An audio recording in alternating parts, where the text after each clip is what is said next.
आप क्या समझते हैं कि इसमें क्या इस सूरत हाल में कोई मुफाहमती फार्मूला निकलने की आपको उम्मीद दिखाई दे रही है, कोई बेहतरी आने की उम्मीद दिखाई दे रही है? जी शायद साहब, मेरे ख्याल के मुताबिक तो आने वाले दिनों में जो है ना वो मामलात कुछ बेहतरी की तरफ जाएंगे,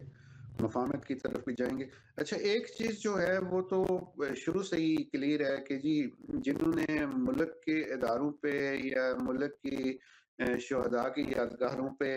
या मुल्क की सलामती पे, डिफेंस पे हमला किया है, उनको तो कोई डील नहीं मिलेगी।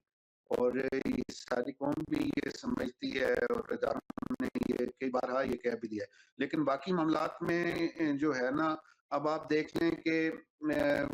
ये जो है ना केपीके के जो वजीर आला हैं, उन्होंने भी खासी हद तक अपना रवैया चेंज कर लिया है। और अभी जो है वो मालाकंड के हवाले से भी जो है ना मामला मुफाहमत की तरफ गए, और उन्होंने कई चीजों में जो है ना उन्होंने सरेंडर भी किया है। तो ये आने वाले दिनों में आप मजीद देखेंगे, जहां तक मेरा ख्याल है कि मामलात जो है वो बेहतरी की तरफ जाएंगे, क्योंकि इंटरनली जो है जब स्टेबिलिटी आपके अंदर नहीं होगी, यूनिटी नहीं होगी, तो आप किसी इंटरनल या एक्सटर्नल किसी दुश्मन को मात नहीं दे सकते, और ये सारे समझते हैं।